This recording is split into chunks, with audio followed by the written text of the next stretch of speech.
So Haribol, everybody. The topic that I was requested to speak on, we decided that I would speak on, is the 6 Goswamis of Vrindavan. And of those that you weren't with us yesterday, does anybody in that group of those of you that weren't with us yesterday need an introduction to who are the 6 Goswamis of Vrindavan? Because yesterday it was, there. Yeah, really? Okay. Now, how far back do we go? No, it's okay. It's okay. There are 2 girls that were with us yesterday that were from Hong Kong. And that were the first time they had any association at all with devotees. It was like, okay, do you know who was Lord Chaitanya? Their answer was no. Do you know who was Krishna? And their answer was sort of. So how far back do we go? Okay. And you know who was Lord Chaitanya? Sort of. Okay. So I'm going to be speaking a lot to you this evening because, no, it's okay. So the way that I introduced Lord Chaitanya yesterday evening, I can do again simply. Bhagavad Gita? Yes? Okay. So the concluding message that Krishna gives in Bhagavad Gita is found in the last chapter, one of the last instructions in the whole Bhagavad Gita. The Sanskrit, everyone here knows. Let's say the verse in Sanskrit, those of you that know the verse. Sarvadharmam paridyaja mamekam sharanam braja aham tvam sarva papebhyo mokshayashyami masuchaha. It's a very important verse. And in that verse, in simple language, what Krishna is instructing Arjuna is there's one important thing out of all other important things, and all other important things are subordinate to this one thing. What's that one thing? What's that one thing? Surrender unto me. Mam ekam. Ekam means only. Like, be focused on taking shelter of me. And all other things are subordinate to that one thing. And after Krishna's departure, it is sometimes described that Krishna considered, after my departure, the age changes to this dark age of quarrel and hypocrisy. And in this dark age, people aren't going to know how to surrender unto me and take shelter of me. So I should make some arrangements so they can know how to. And I could send somebody or have someone act as my representative, but there's nothing better than I come myself, and I'll teach myself. That's Lord Chaitanya. Krishna himself, in the mood and the role of his devotee, teaching how to. And the principle means how to is through chanting and calling of his name or any of the names of the Supreme Personality of Godhead. And side by side teachings that teach us how that process of surrender works. So that's Lord Chaitanya. And Lord Chaitanya he didn't write books, he gave teachings, but the teachings, they didn't have recording devices or anything like that. So he had his devotees, eternal associates actually, but appearing with him to write books and express his teachings. So live the life of, so to show by their behavior and conduct,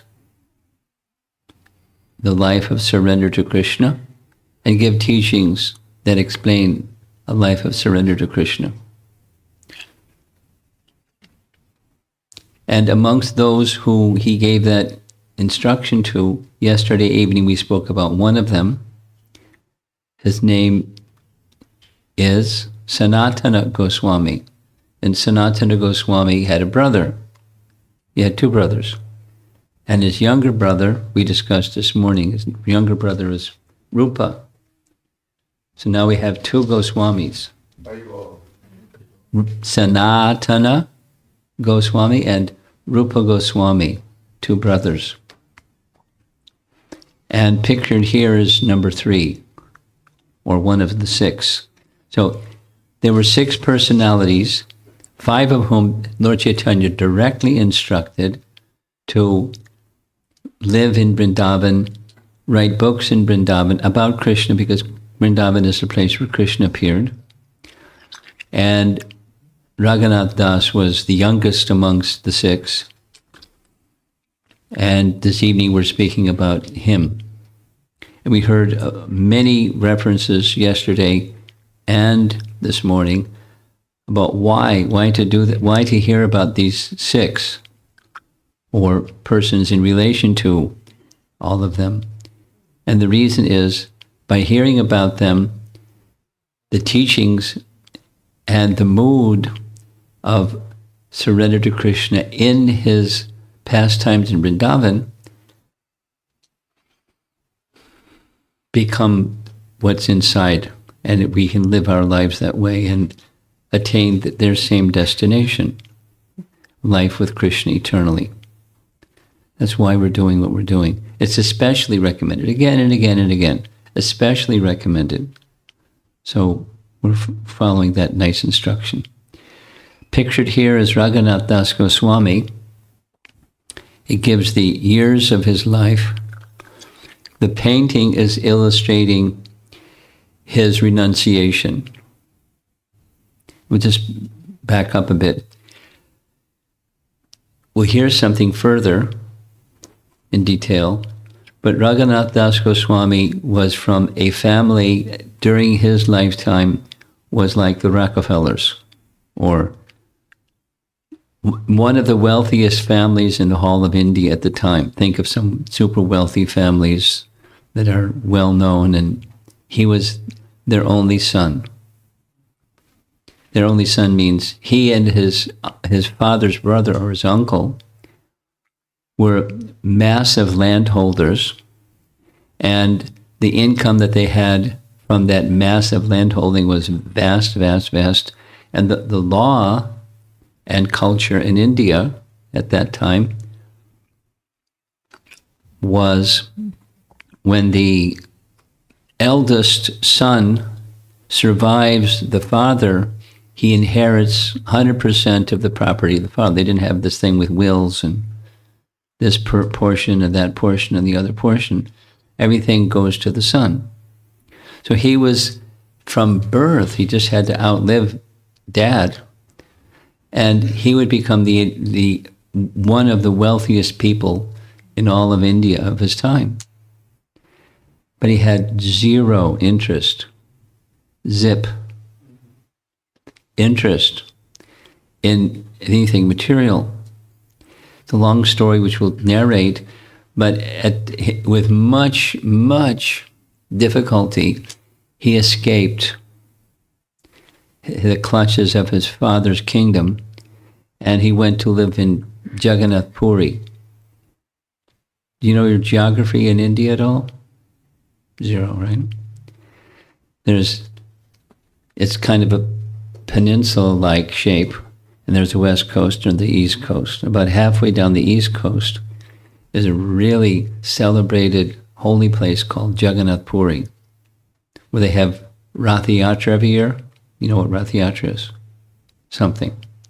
So the deities from the temple come out of the temple, massive deities. It takes like 30 men to gradually bring them out of the temple, wooden deities, placed on 3 carts that are big as a building. I mean, big, and the canopy that goes up, and And then they have huge procession, pulling the carts with ropes and taking the deities to another destination for some number of days, and then another procession going back and back into the temple. That's Rath Yatra. It's one of the, if not the, it's one of the largest attended events in the world every year. There's a lot of people that come for that festival. The place is Puri, Jagannath Puri. Jagannath, the deity, is Jagannath.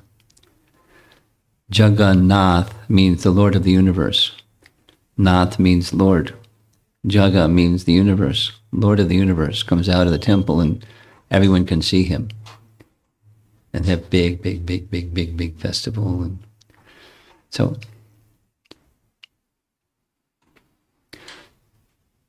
when he was a young man, when Raghunath Das was a young man and wanting to escape the expectations of his father, and instead he wanted to be with Lord Chaitanya, he managed to escape. It's a nice story. So his father gave up. We'll hear something. He tried, and it worked for much of the time, but finally it was not possible. So his father then sent some men and a bunch of money every month. Some men that would look after his needs, and some money so his son, due to inherit all of his wealth, wouldn't have any hardship. And so Raghunath Das, pictured here, accepted the money, but he used the money to feed all the Vaishnavas. And he did that for a while, and did that for a while, and did that for a while, then all of a sudden it stopped. And then Lord Chaitanya, he asked his assistant, what's going on? Raghunath isn't inviting us for meals anymore. And he said, oh, Raghunath decided this isn't very good. This materialistic father of mine gives material wealth, and I'm using his wealth, and I'm becoming contaminated by his wealth. And so he stopped taking the money to feed all the Vaishnavas.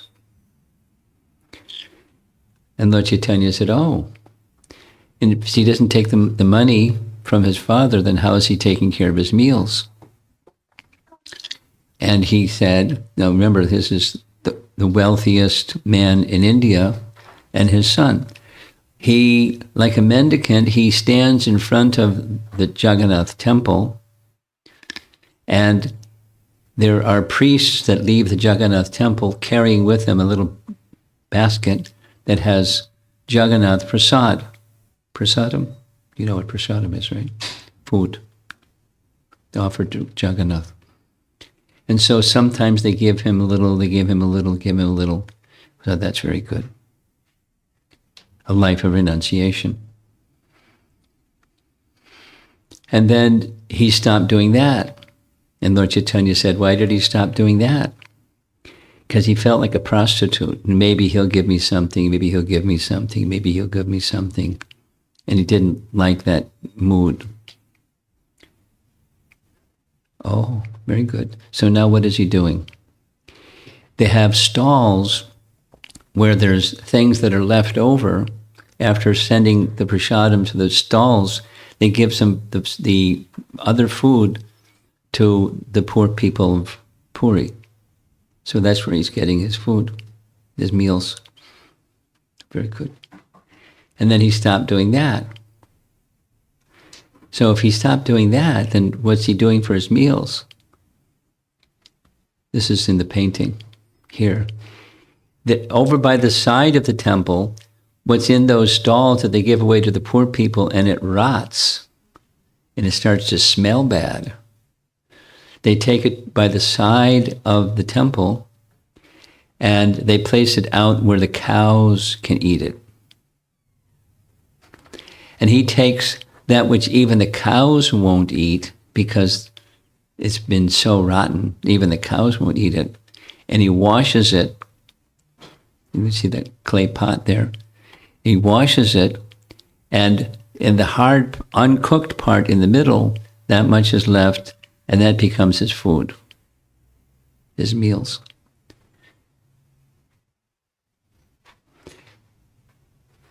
Extreme renunciation. Lord Chaitanya came to visit Raghunatha Das and said, Raghunatha Das, I hear you're having a feast. You're not inviting me. He said, it's not a feast. It's just discarded food. Let me see. And he grabbed it from his hand, a little bag, and he started to eat some of it. And Raghunatha grabbed his hand and said, don't eat. It's not fit for you. He said, the most wonderful prasad I've had in my life. Let me have some more. He was appreciating the renunciation, abject renunciation. Not only he didn't like opulence, he enjoyed the life of simplicity and austerity to an amazing degree. So we'll see shortly, that's one of the outstanding characteristics of Raghunatha Das. Not only he had access to super duper wealth, and he wasn't interested in it, his renunciation was extreme. Extreme.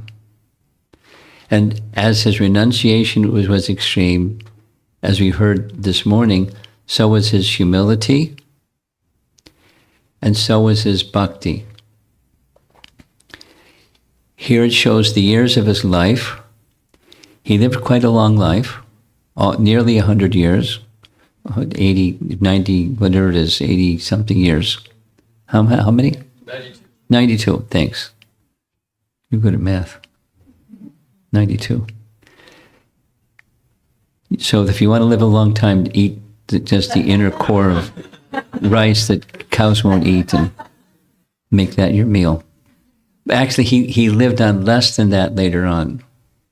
Wasn't just while he was in Puri, a young man.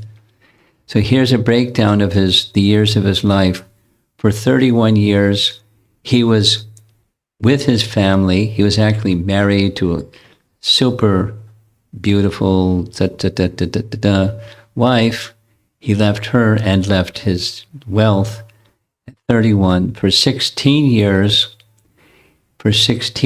he remained in Puri with Chaitanya Mahaprabhu, and then he went to Vrindavan, like the other Goswamis, and lived there for 45 years.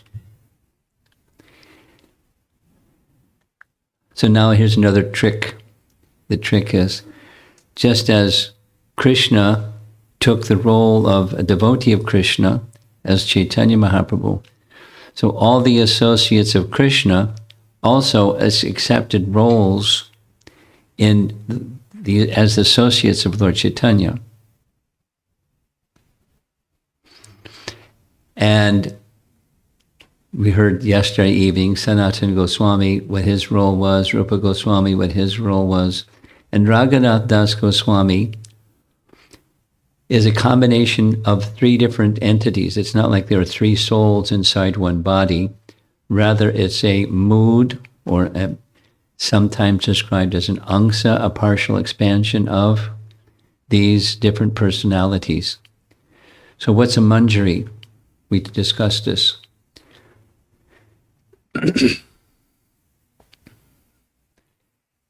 Krishna, by the side of Krishna in the deity form or in his pastime form, is Radharani. Okay, good, Radharani. So these girls didn't know who Radharani, they didn't know anything. So Radharani has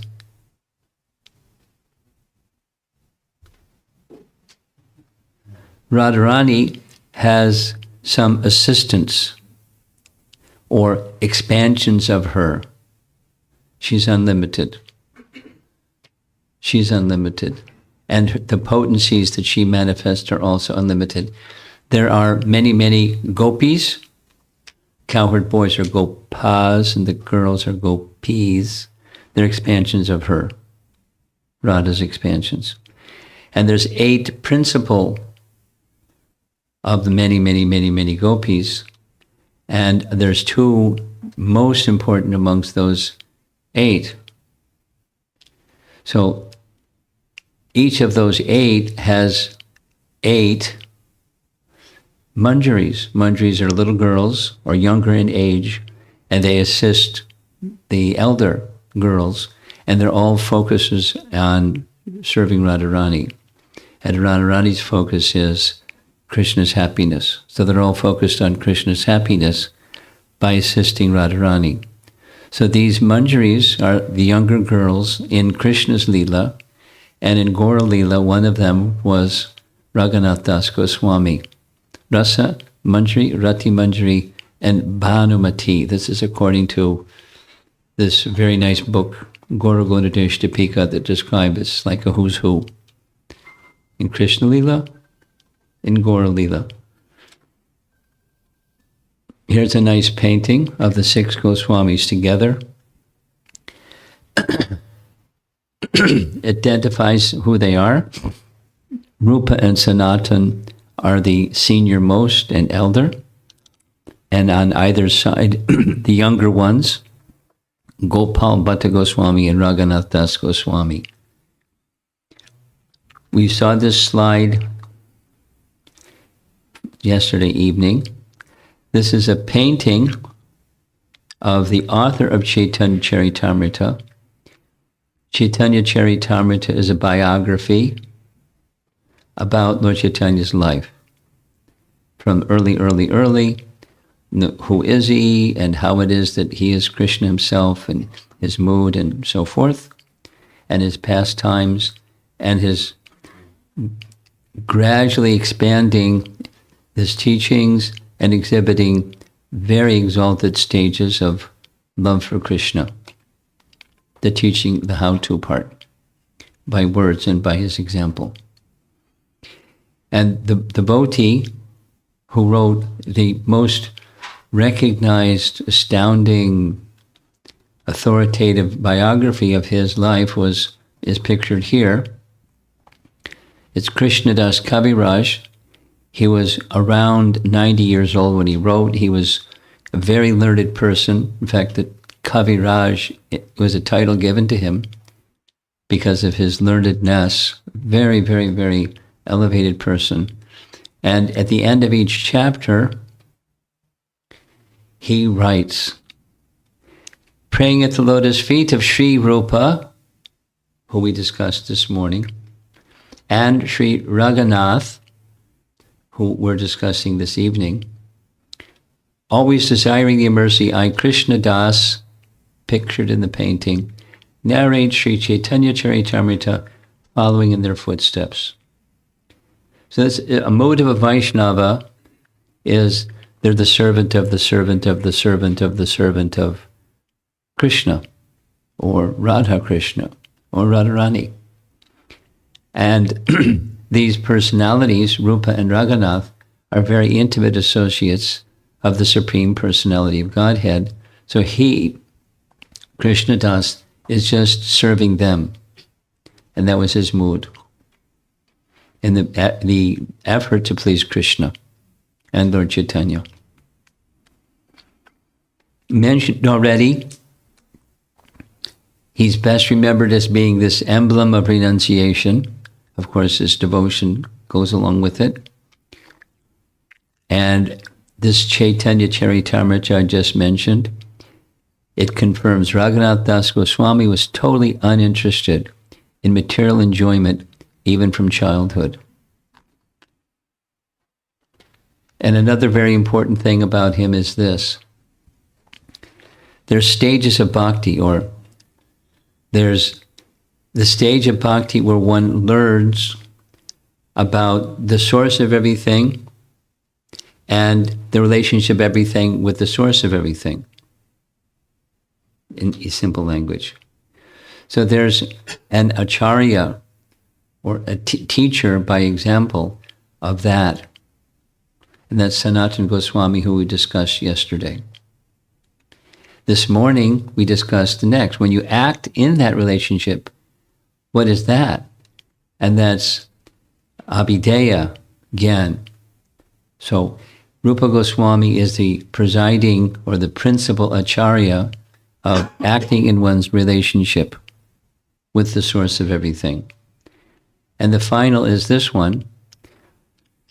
The ultimate goal of acting in that relationship is called prayojana. So it's the language in Sanskrit, sambandha, abhideya, prayojana. There's divisions of knowledge within the Vedas. Some emphasize this, some emphasize that, some emphasize the other. And there's an acharya who exemplifies each and gave wonderful teachings about each.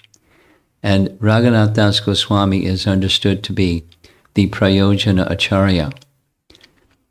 Although he is in that position, he was absolutely humble.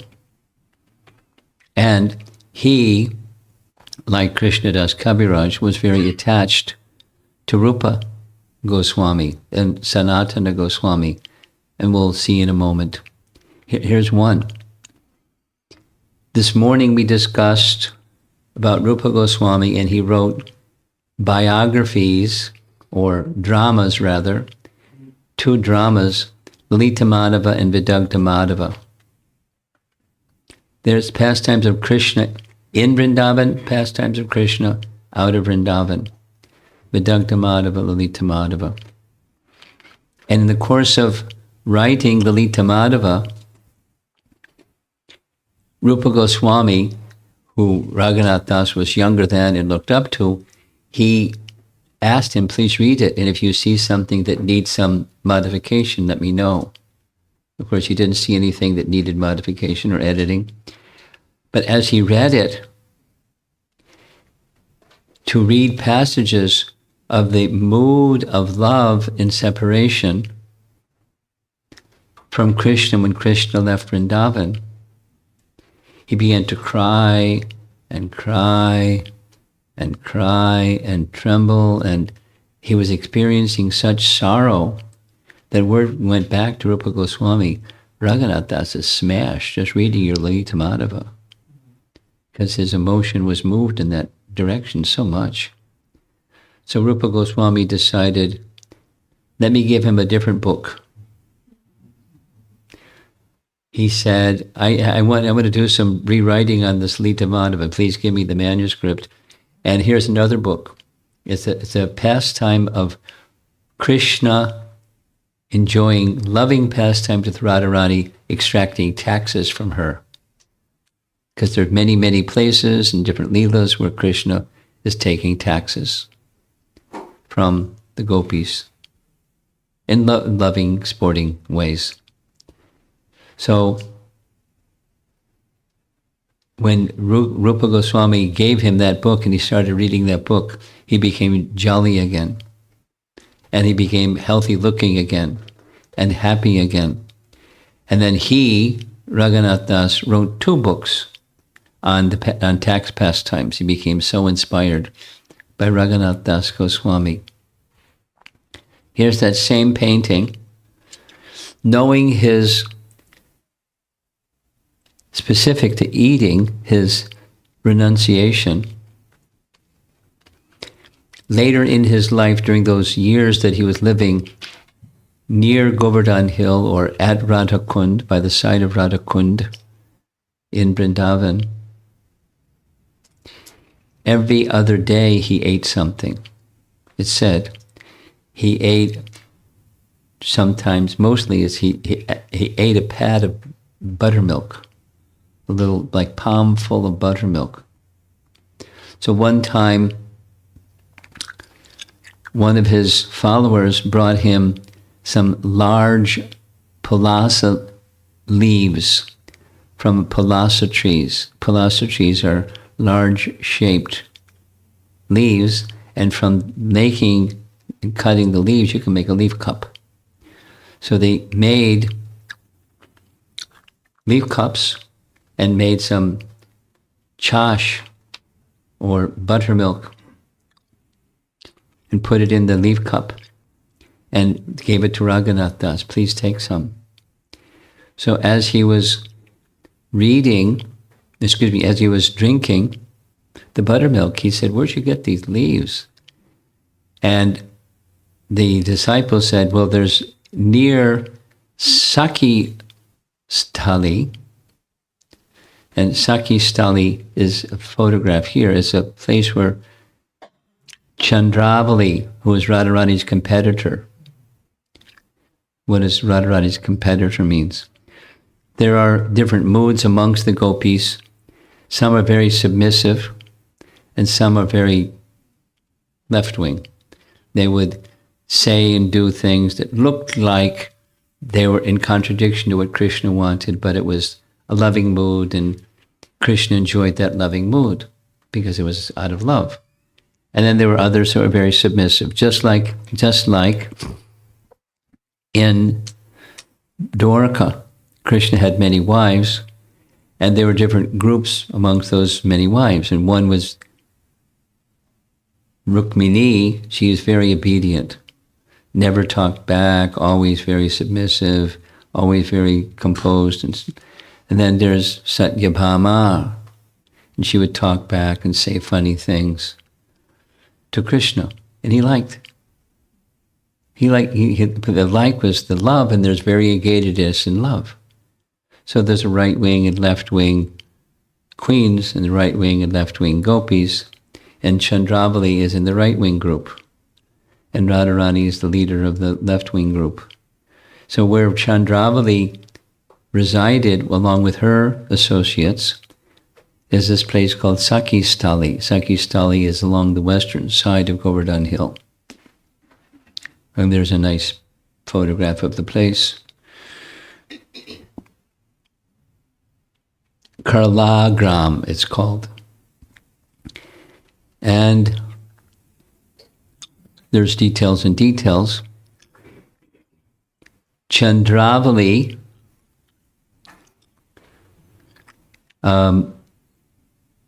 the father of, it's some details. Here's some, if you like details, here's some details. Chandravali had a father, and her father,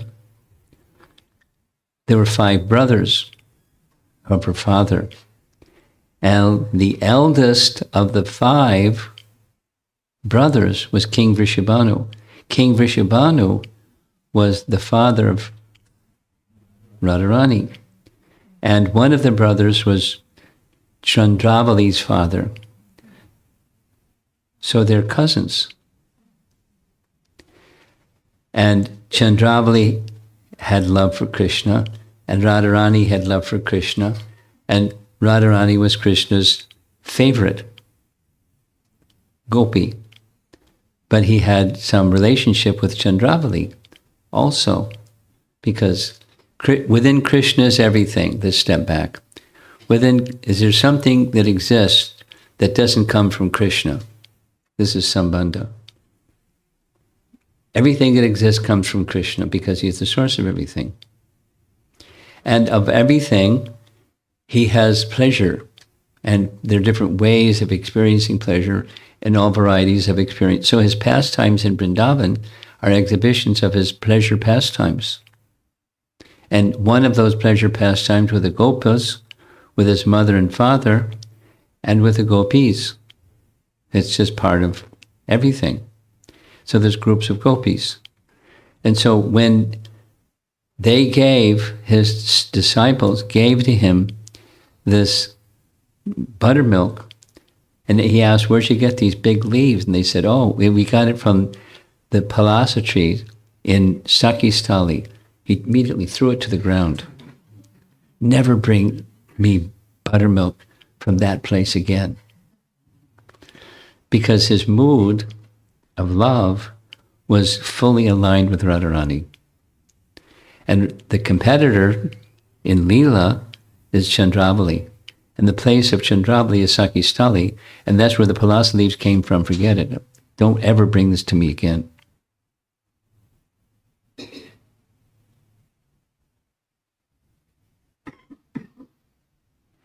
And there's more details and more details and more details that come in Rupa Goswami's writings of the different associates of Chandravali, headed by Padma, and this thing and that thing. So they play a very important role in the exchanges between the gopis and the rivalry amongst the gopis for one thing, the pleasure of Krishna. So this is a photograph of sweet rice, in case you like sweet rice. In this pastime, he's in the mood of Rati Manjari, who's one of the principal assistants of the eight principal gopis who are assisting Srimati Radharani. That's Raghunath Das Goswami's spiritual identity in Krishna Lila. And he carried that mood in Lord Chaitanya's Lila as well. While he is on this most elevated platform of love, externally, he was very amazing in his performance of regulative duties. Here's the verse from Antya Lila Chaitanya Charitamrita. Raghunath Das's strict regulative principles were exactly like lines on a stone for his whole life. The 92 years. 92. Although he's on this most elevated platform, it is said when he became very old, he maintained the same regulation when he was younger. That is, at Radhakund, where he made his residence, every day he would pay 100 obeisances to deities all around. There's deities around Radhakund and Shamakund. And he would go to pay obeisances at the deities, 100 obeisances, 200 times to Vaishnavas, because it happens that an elevated Vaishnava persons come and pay obeisances, so he would pay obeisances.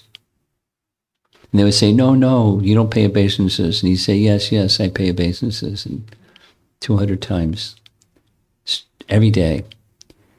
And 64 rounds, and he would circumambulate Govardhan Hill every day. Here's Srila Prabhupada speaking in Bombay.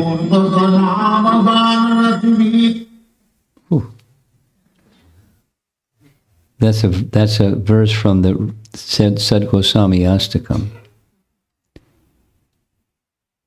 So it's Sankhya Purvaka Nama Gadanatibi. Raghunath Das Goswami showed how to live in Radhakund. He was circumambulating Radhakund, falling down, making a mark. This is showing some Vaishnavas that do like that. They take a stone, pay obeisances, reach their arm out where the stone touches the ground. They then stand up, stand where the stone touches the ground, take it in their hand, pay obeisances where the stone touches the ground. They stand up and go all around Radhakund, sometimes all around Vrindavan. Sometimes it's not just one stone, sometimes it's 108 stones, and it's in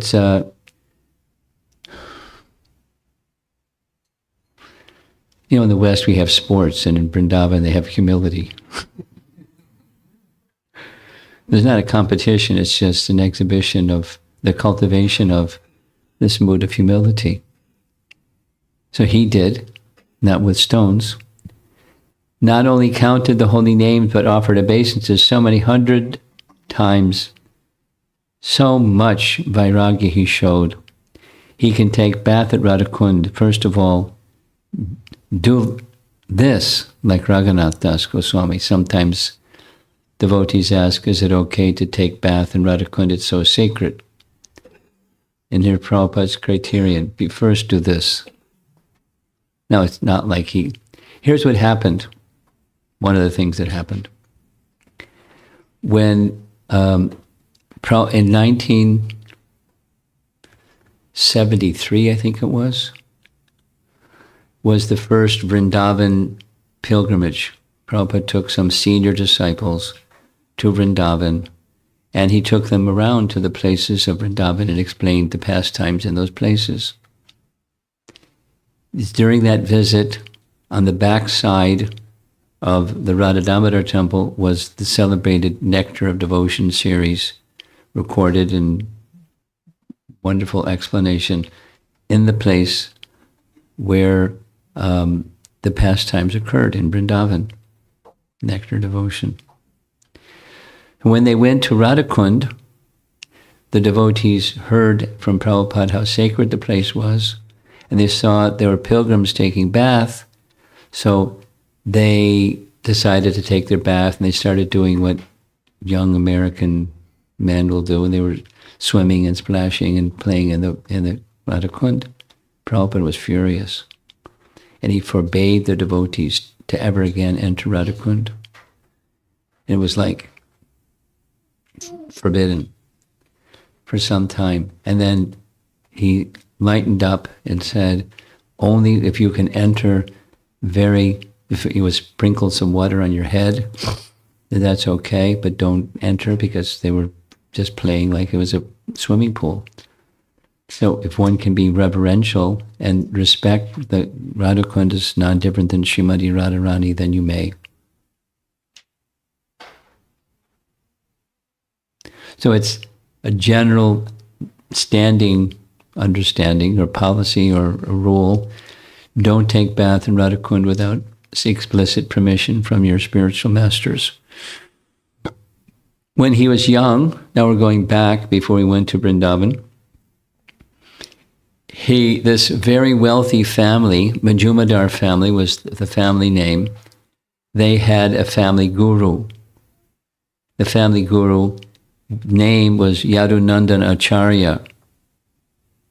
And who's Yadunandan Acharya? We don't hear so much about his name, but he was a disciple of Advaita Acharya, in fact, an intimate disciple of Advaita Acharya, and he had particularly received the mercy of Vasudev Datta. And Vasudev Datta is a glorious Vaishnav, follower of Lord Chaitanya. So he, Yadunandan Acharya, was the family guru, and the family guru had a son. His son's name was Balaram Acharya. And both, the two, were residents in Chandpur. And Chandpur was the place where the Majumdar family resided. And so there was a very close connection between the gurus and the family. So they were religious at the same time wealthy and attached to their wealth and all of that. And how it happened that young son of the Majumdar family, Raghunatha Das, how his life of devotion really took off was one time Haridas Thakur, who's pictured on the right here, he stayed at their home. And when he stayed at their home, the son, got the mercy of Haridas Thakur.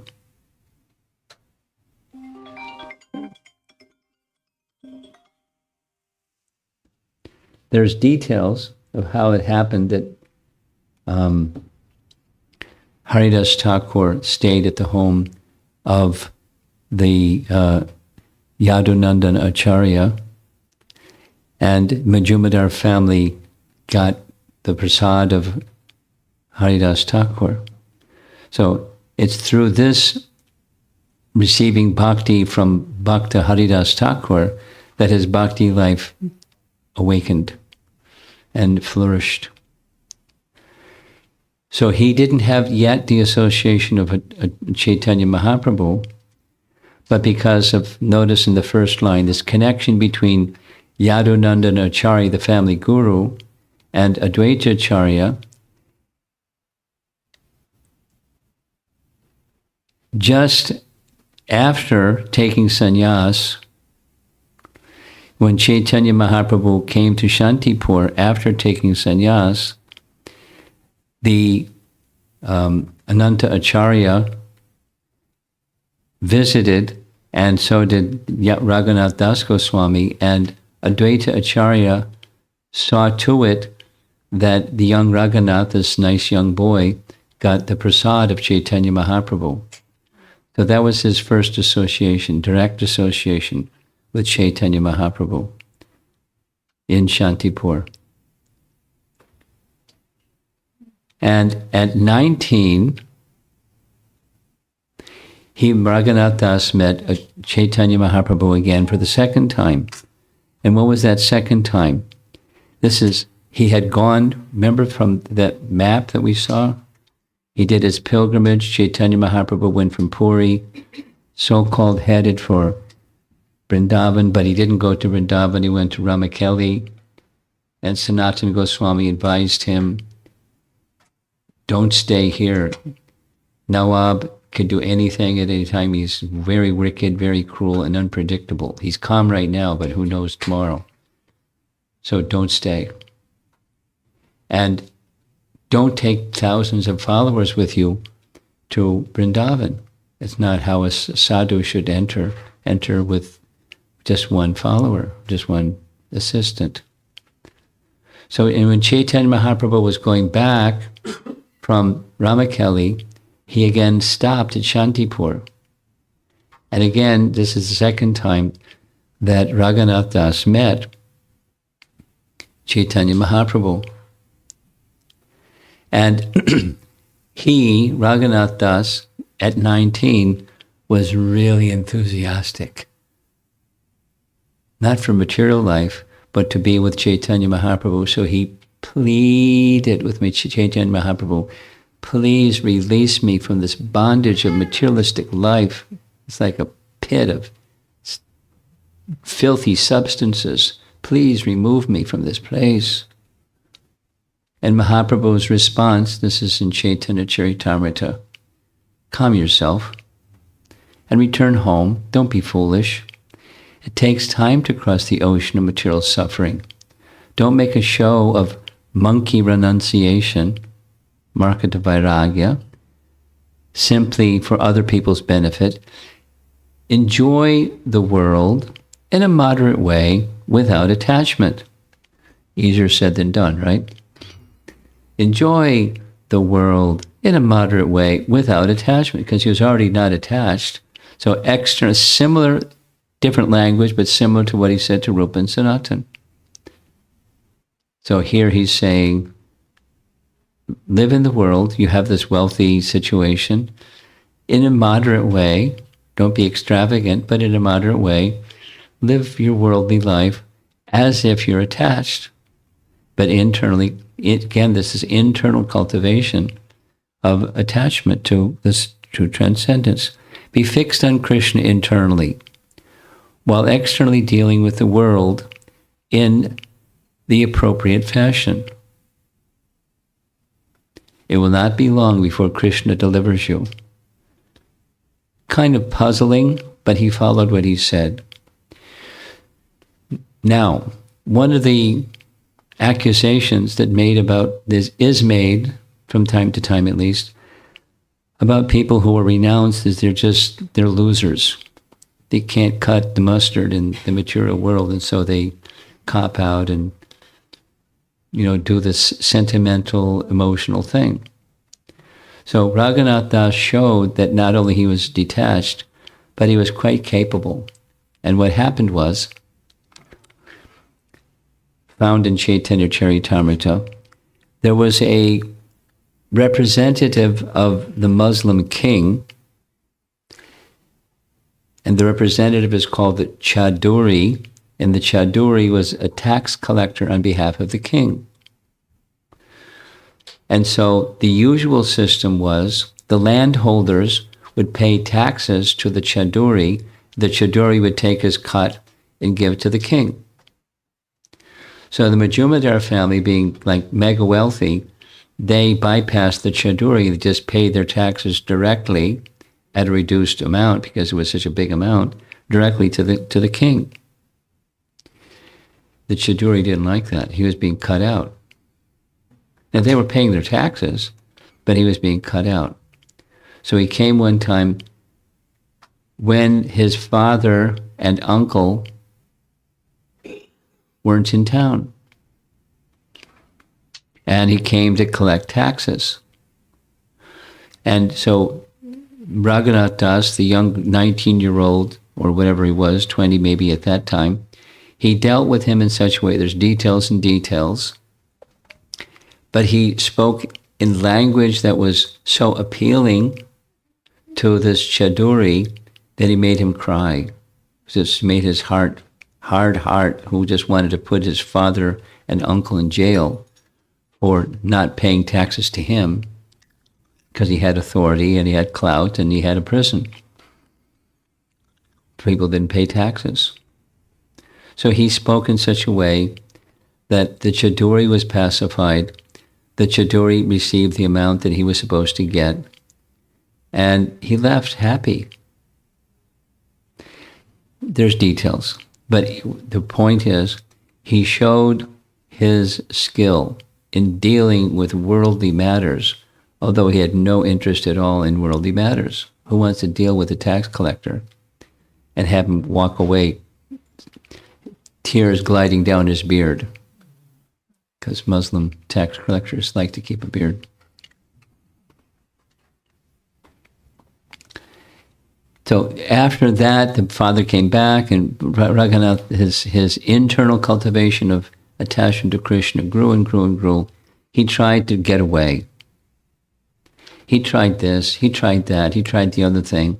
And his father would send guards and find him and bring him back, and find him and bring him back, and find him and bring him back. And one time, it was time for Rath Yatra. And when it was time for Rath Yatra, for all the devotees that lived up here in Bengal, it was time to take a pilgrimage to go to Puri. So they didn't have a train, they went by foot. And when they went by foot, his son ran away. And he thought, oh, he's joined the group of devotees that were going to see Lord Chaitanya and Jagannath Puri. But he didn't. He went in a different path. So the father sent guards to find out if Raghunath Das is with that group of devotees. And they said, no, he's not here. We don't know where he is. They didn't know where he was. They weren't lying. Because he took a separate path. And the mother of Raghunath Das was berating her husband. Do something. Find him and tie him up with ropes. And his father said to his wife, he has as much wealth as Indra, the king of gods.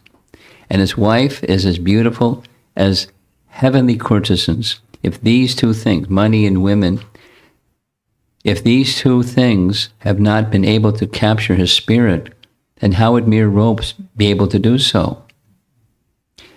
The father who gives life to a child cannot interfere with the effects of his previous life's actions. Sri Chaitanya Chandra has given his blessings to this boy who can keep prisoner one who has been made mad by Lord Chaitanya Mahaprabhu.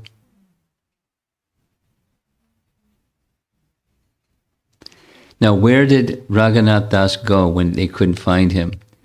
He went to where there was Lord Nityananda. There's an open secret. Psst, it's a secret, but it's an open secret. If you want to get the mercy of Lord Chaitanya, get the mercy of Lord Nityananda. And by the mercy of Lord Nityananda, you can get the mercy of Lord Chaitanya. So at that particular time, Lord Nityananda was visiting Raghava Pandit's place. Raghava Pandit lived in Panihati.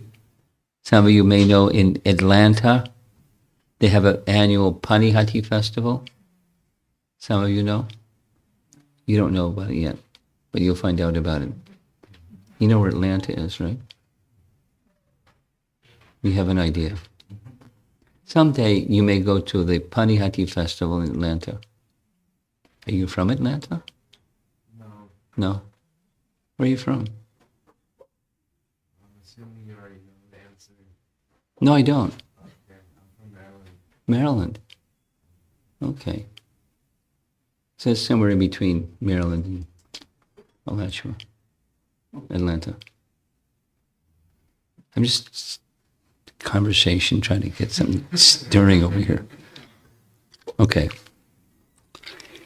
So in Atlanta, this new Panihati Dham, it's named after this festival that was going on at Panihati, where Lord Nityananda was being approached by Raghunatha Das to get mercy from Lord Nityananda so he could get the mercy of Lord Chaitanya, because he was unsuccessful. I'm unsuccessful.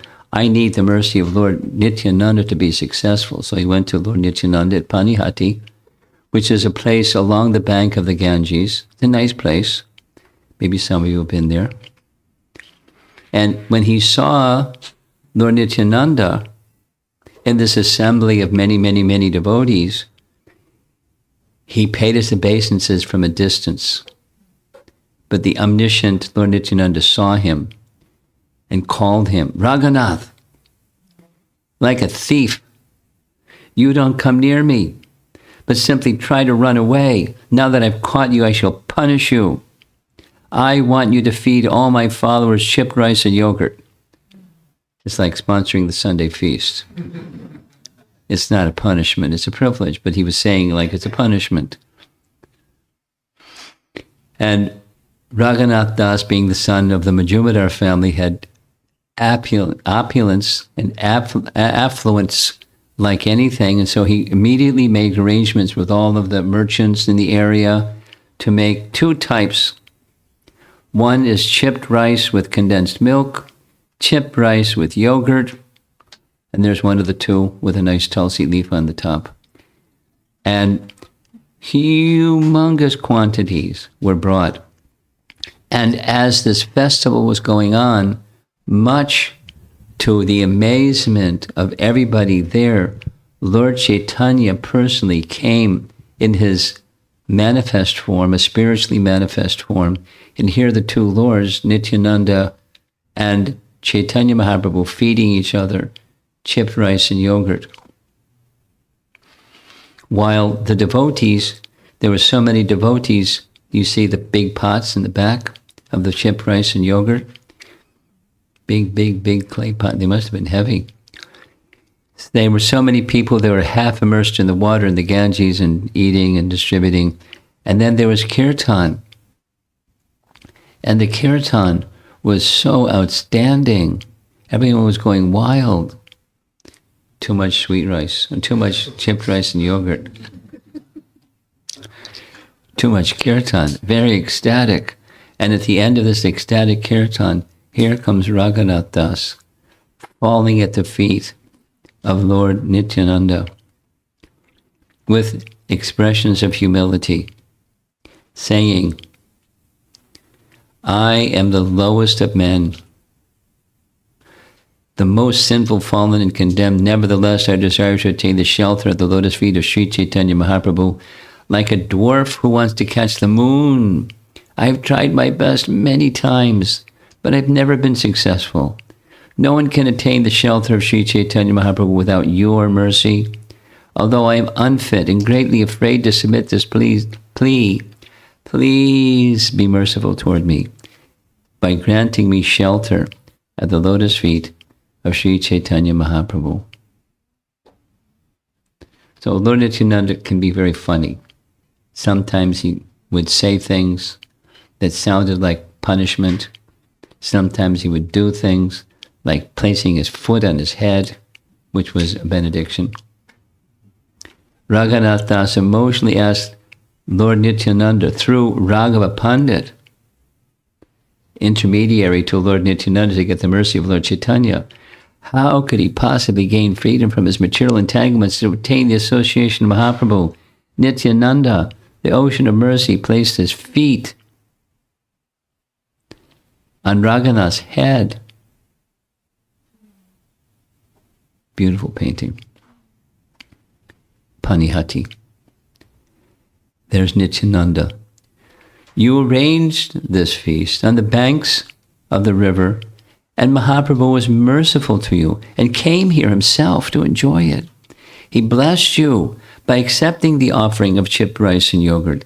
Then, after watching the devotees dancing, he took prasad in the evening. Lord Gauranga came here just to deliver you.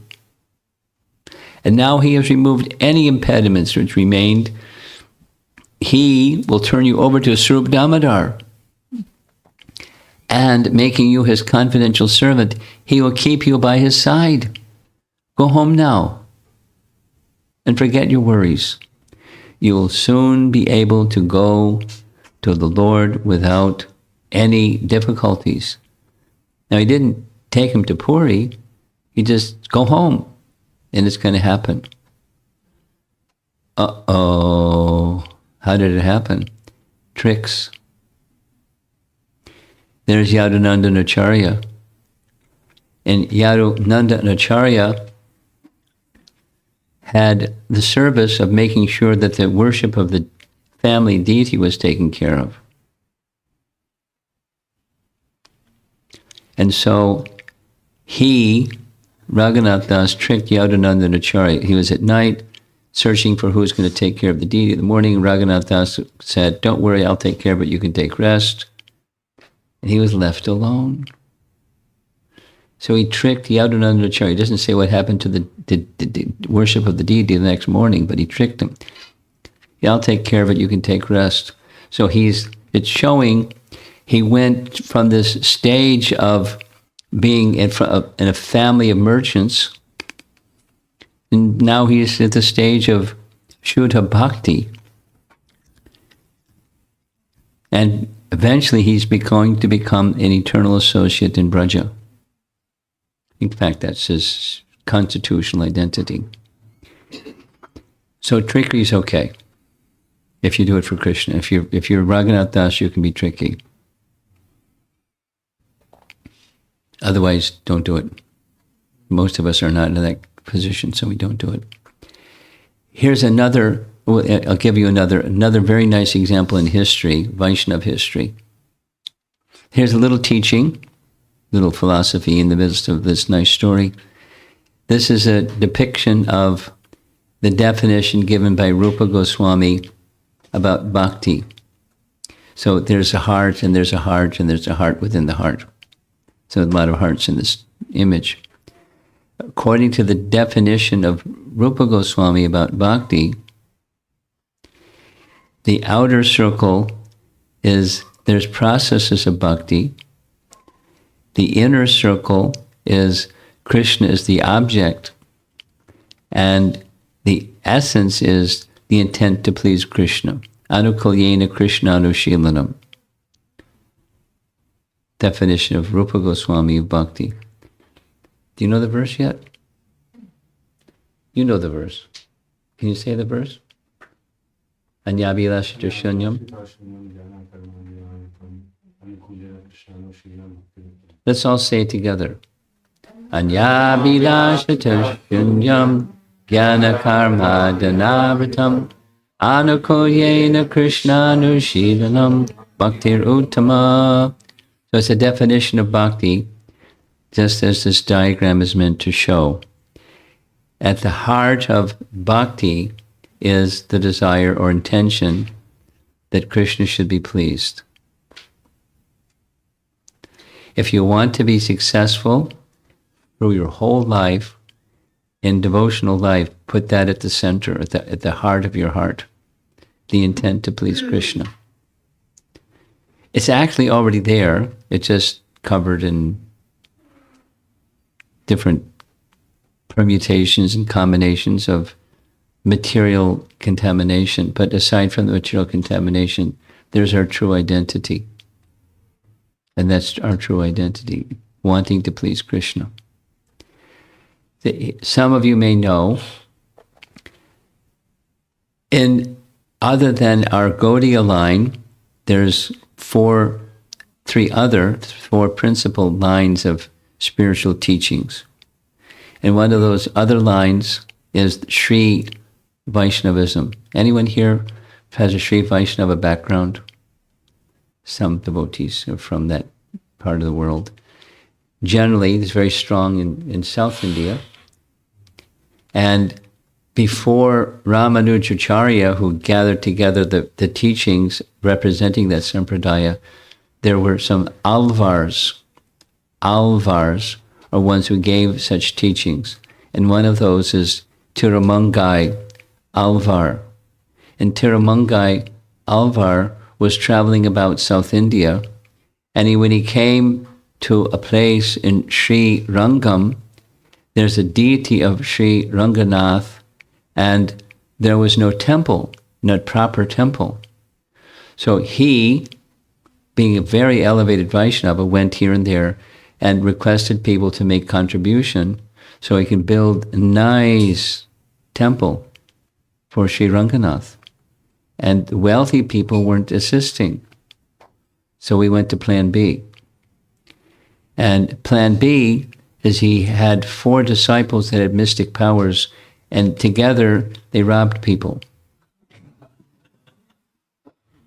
For Krishna, right? One of his disciples, his name is here, Tarka Chudamani, he had this capacity to entangle people in a network of arguments and argue, and they'd get distracted. The second disciple would open a door of the treasury house. He had that mystic power. Then another, Chayagraha, made everyone motionless. He stepped on people's shadows, and by touching their shadow, they couldn't move. Simhasika. You know, in Hanuman crossing the ocean, she was able to capture people by their shadow.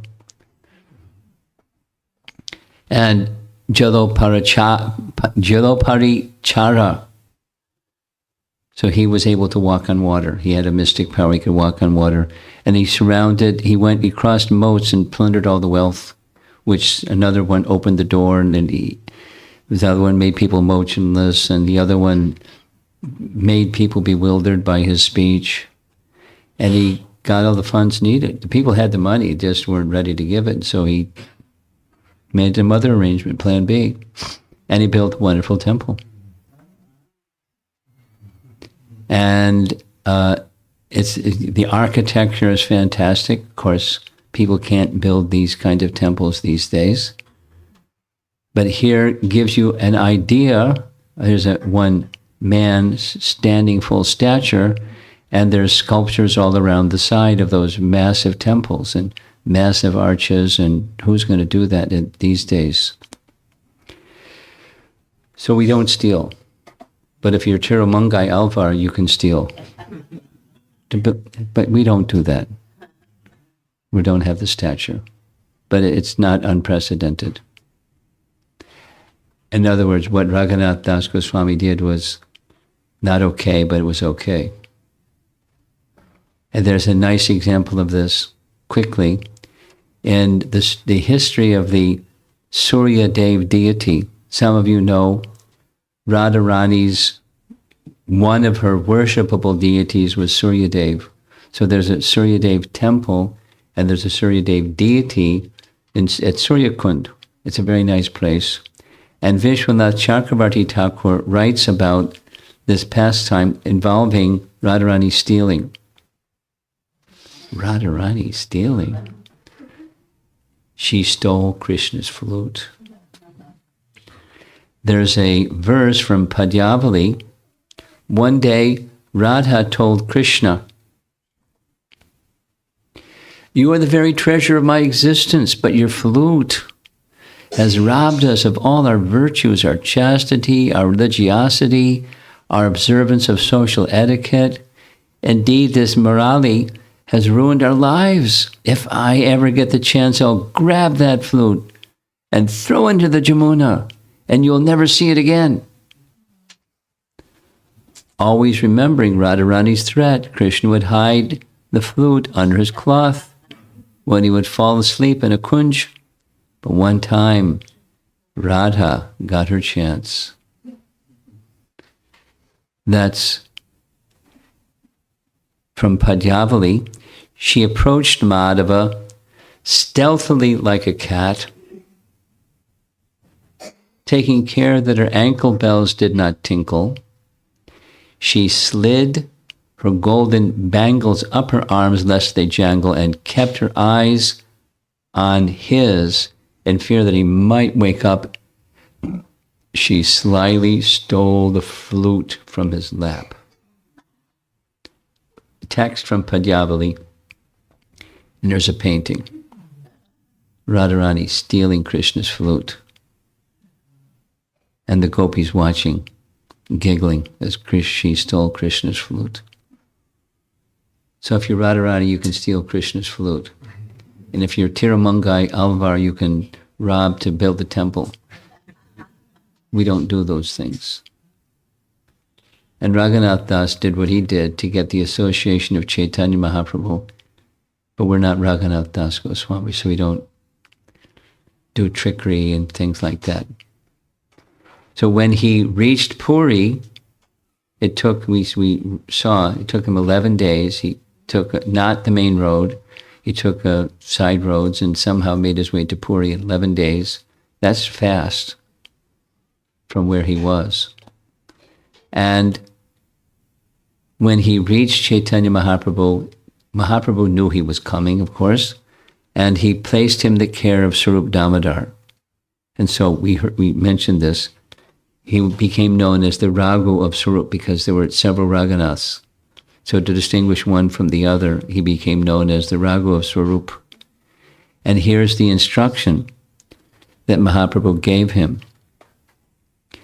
Do not listen to gossip, nor engage in gossip yourself. Control the tongue. You should not eat very palatable food, nor should you dress very nicely. Always chant the holy name of Lord Krishna without any expectation of honor. Sounds like Shikshastika, right? Offering all respect to others. Mentally render service to Radha and Krishna in Vrindavan. So there's the internal cultivation, the external cultivation, and the mood of renunciation. And controlling the tongue. Vacho Vegam, Manasakroda Vegam.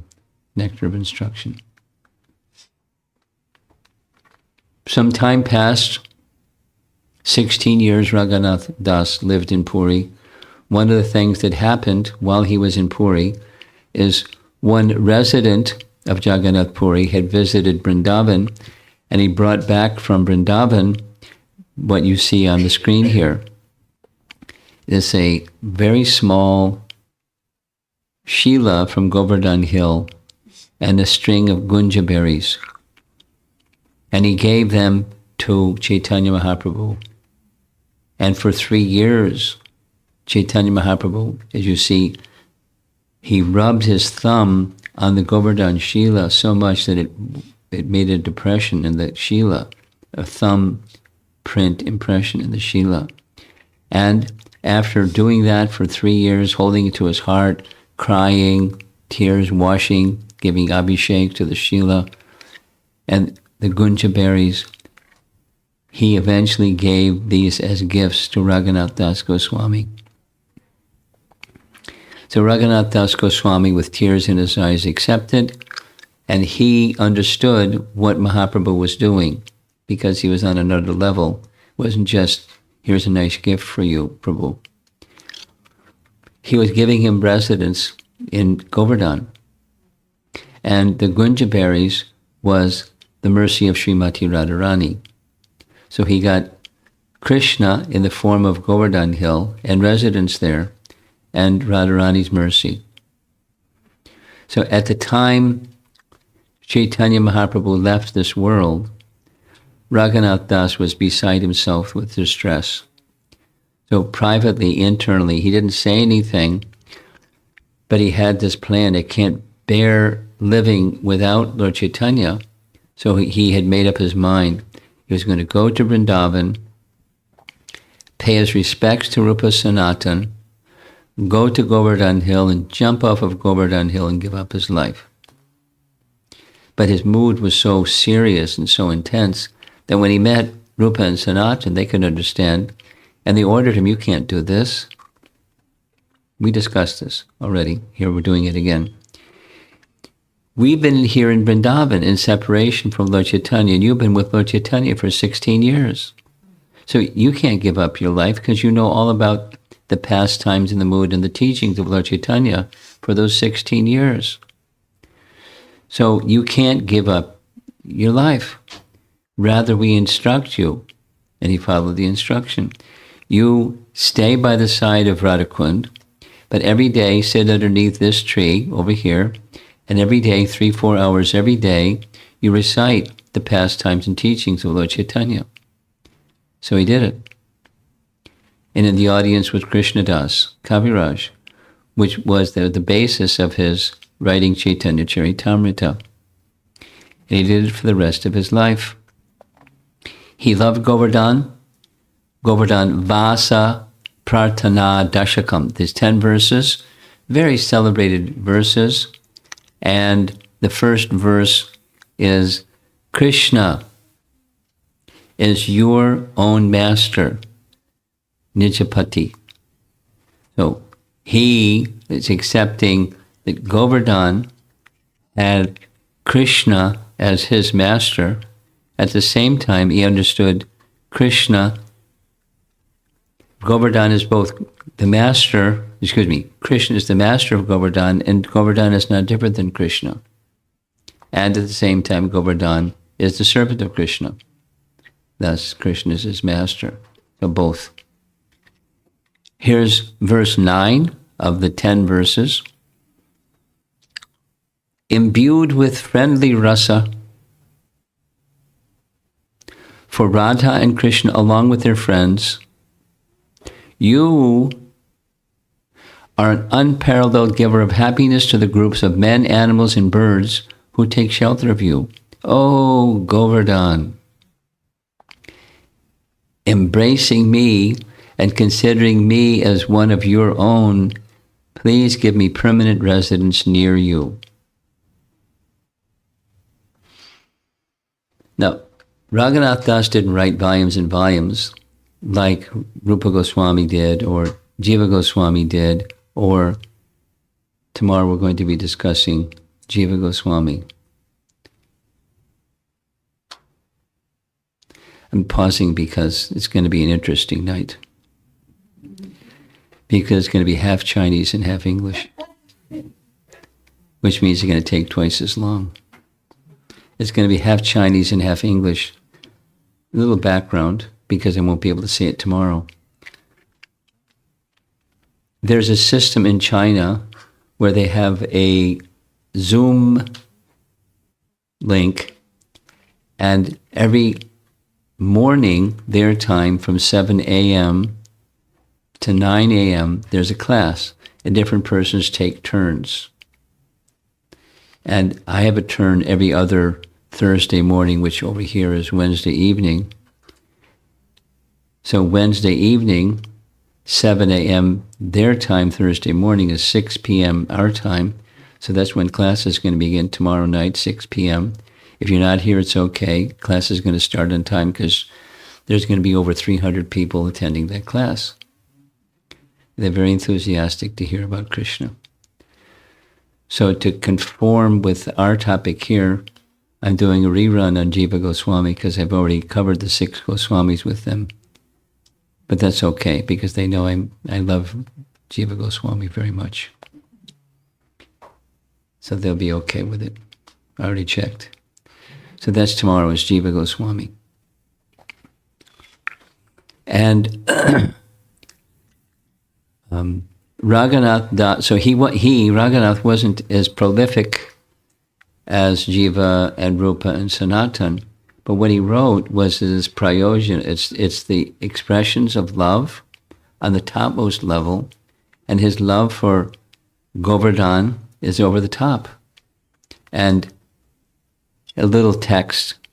He understood Chaitanya Mahaprabhu was the personality of Godhead, and Lord Krishna's loving devotee simultaneously, the Lord and the devotee of the Lord simultaneously. So similarly, Govardhan is the Lord and the devotee of the Lord simultaneously.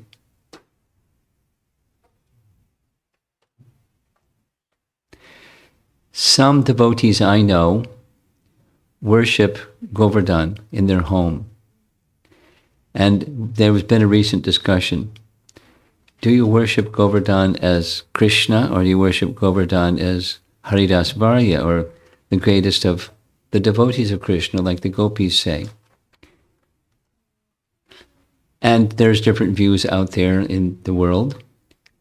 And what my heart is settled with is both at the same time are just fine, like Raghunatha. Now, some people say that the Goswamis accepted Haridas Varya. They're the followers of the gopis, and the gopis said, Krishna is the best of the servants of Hari. So he's to be worshipped as a devotee of Hari, some people say.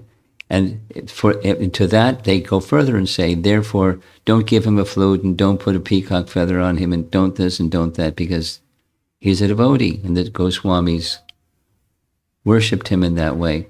Well, here's a little evidence that Raghunath Das worshipped him both ways, because he is both.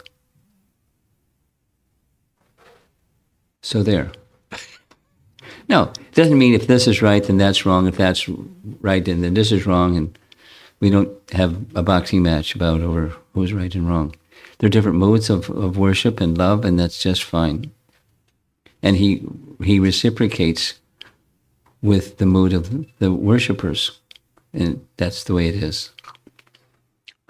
Here's Garga Samhita reference.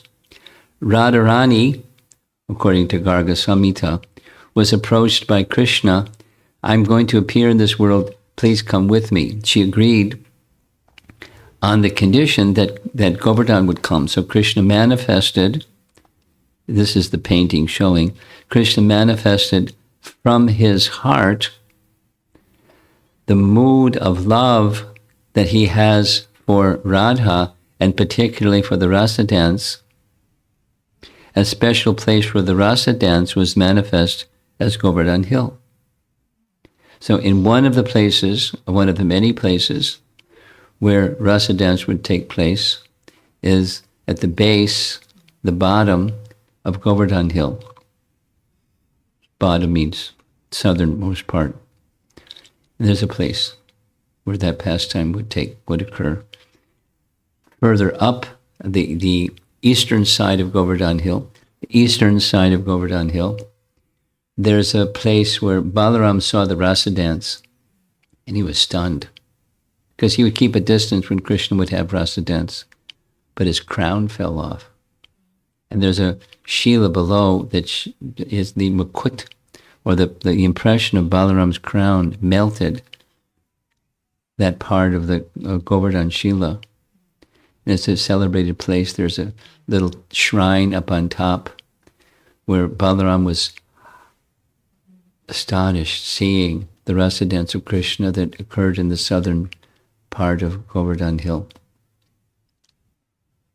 Another reference from Garga Samhita, and it's also in Vivishya Purana, Giriraj is Krishna's personified love for Radha. So naturally the Goswamis, and naturally Raghunath Das, has great love, deep love for Govardhan.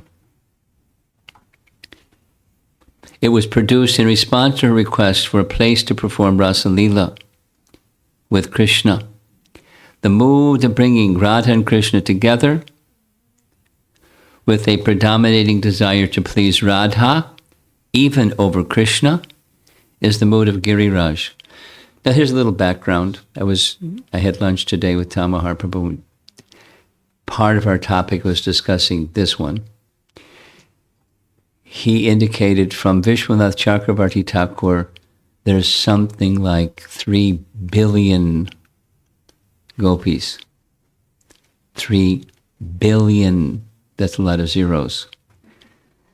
And there's all these different moods of love because Krishna is everything. Why only 3 billion? So, and there's a place for all of them. There's a place for all of them. And Krishna can expand himself into as many Krishnas as it takes to have rasa dance with so many gopis in different moods of love. It doesn't specifically describe that many in rasa dance, but Krishna can expand himself unlimitedly And so there's different moods of love amongst the gopis towards Krishna. And Govardhan is specifically Radha's love for Krishna, or Krishna's love for Radha, the place where they perform their Rasa dance. And thus, previously, this other reference with Raghunath Das was he, I don't know if you caught it, but he's in the mood of friendship. Here in Garga Samhita is saying, is the mood of Manjari Bhav, which is included in Sakya and all the other rasas. So this is Garga Samhita.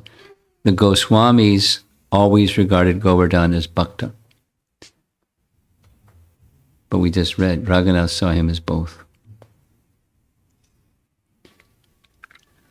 There's a little history. When Raghunath Das was living by the side of Govardhan, when the Goswamis were living by the side of Radhakund, Shamakund, there wasn't a nice structure like this. There's details. In the Ashtaka verses of Rupa Goswami, he describes the waves of Radhakund would rise along the shore of Radhakund, and the grass was like the hairs of the Radhakund water touching the shore and standing erect like goosebumps, feeling the touch of the water of Radhakund. And the explanation is, at that time, when the Raghunath Das and Rupa Goswami were residing in Vrindavan, there wasn't the structure that you see in this nice photograph. So one time a very wealthy man came and wanted to make a donation of substantial wealth to Raghunath Das. He's a mendicant. He doesn't have any interest in anything material, but because of the man's devotion, he accepted, if I can use this wealth as a service to Radharani and establish this nice Radhakund. And so under Rupa Goswami's guidance, that's what he did. Raghunath Das excavated what we now see as Radhakund, because before it was just very, very simple. And it's at a place called Arit, that's very near where Aristasura was killed. Thus, Arit. There's a deity that Raghunath Das maintained, or is maintained in the place where he had his bhajan kutir.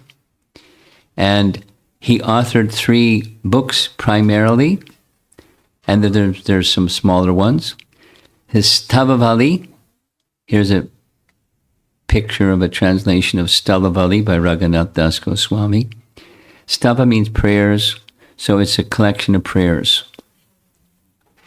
And Dana Charita, or Dana Keli Chintamani, that's when he read this book of the tax pastime, he wrote his own book about a tax pastime of Krishna taxing the gopis as they were carrying their dairy and milk products to the marketplace.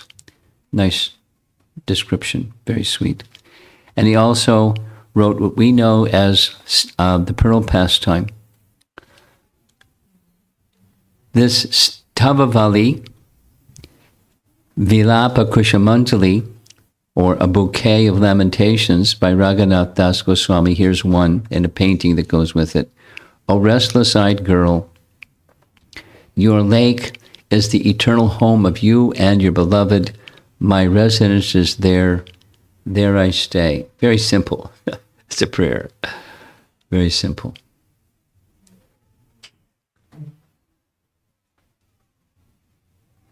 And I'm going to narrate quickly what we know in ISKCON as the Pearl story. It's Mukta Charita. Here's a description or painting of the tax pastime connected with this whole literature. Krishna is going, with Balaram, is going to take taxes, want to take taxes from the gopis because they're carrying butter to the marketplace. And I'm the prince. You got to pay taxes, so give me some, etc., etc. So that's the place Many of you have been, how many have been to Varsana? So you know the place, the tax pastime place at Varsana, that narrow. So if you go back down the path towards Govardhan Prikrama path, and you...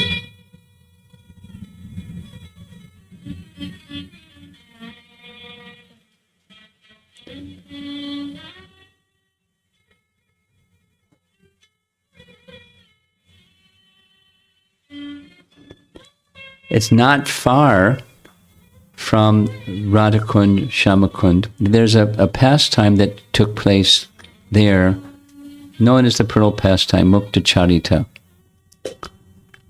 So, Krishna approached the gopis. This is Satyabhama speaking to Krishna.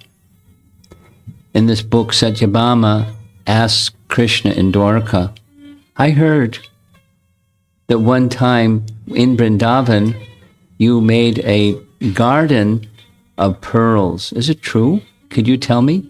Is there something true about that? So Krishna, in Mukta Charita, is narrating to Satyabhama his pastime. So here's the pastime. One day, on Diwali, in the month of Kartik, Shri Mati Radharani and the gopis assembled together at Malyahara Kund. And when they assembled at Malyahara Kund, Krishna approached the gopis and said, my dear gopis, you have so many nice pearls.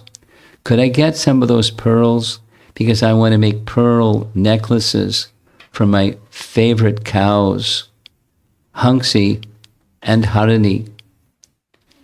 And the girls said, sorry, but our pearls are too good for your cows.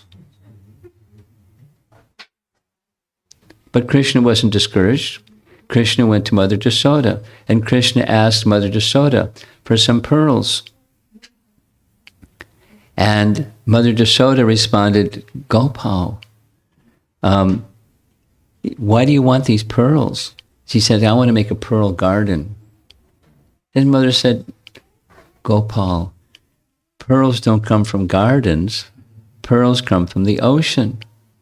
And her little boy insisted, no, no, no. I have seen my father puts little seeds in the ground and covers up the seeds and he waters those seeds and so many nice things come from the ground. I want some pearls to grow a pearl garden. You know, little boys can be very insistent. So after saying so many times, she gave him some pearls. So what did Krishna do? Krishna went to a place where he made a pearl garden.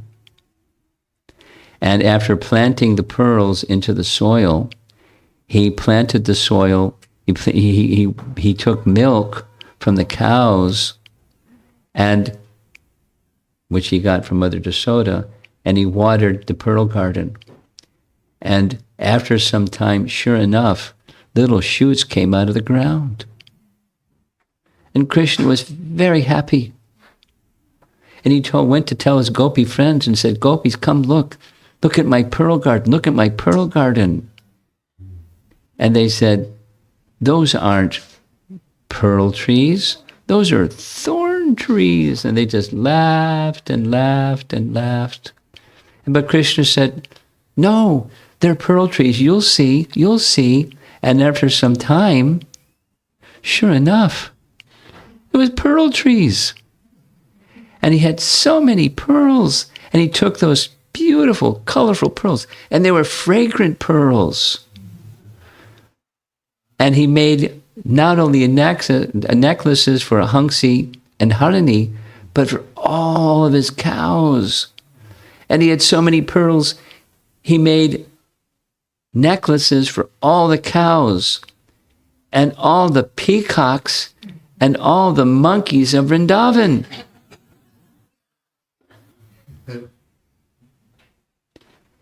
And the gopis were envious. I mean, transcendental, not the worldly kind. And so they said, we're not going to be one-upped by him. So they took some of their pearls, at Radharani's say-so, they took some of their pearls and they planted their pearls by the side of the river Jamuna, thinking even better than Malyahari Kund.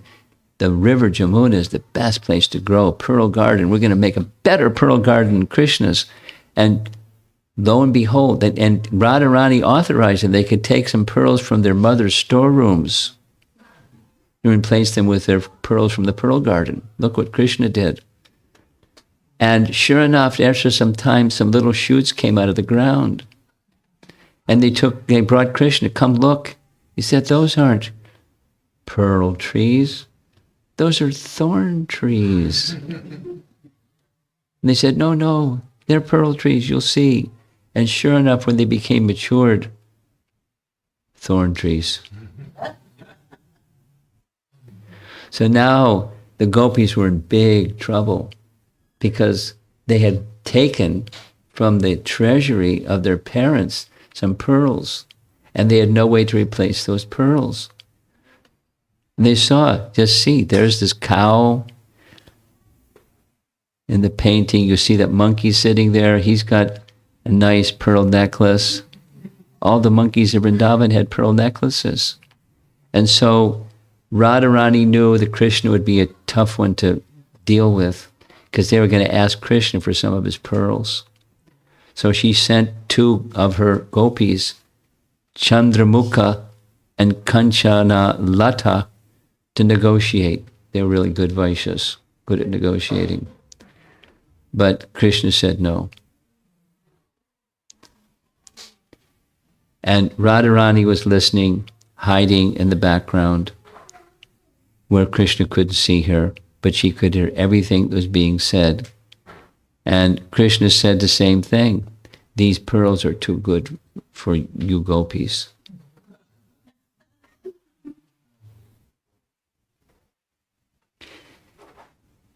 And the gopis became very sad. So Krishna decided, I don't want to see the gopis so sad. So he suggested to his gopa friends, let's make a golden box. And in the golden box, make a pearl garland for Radharani. And he was so pleased with the golden box, with a pearl garland for Radharani.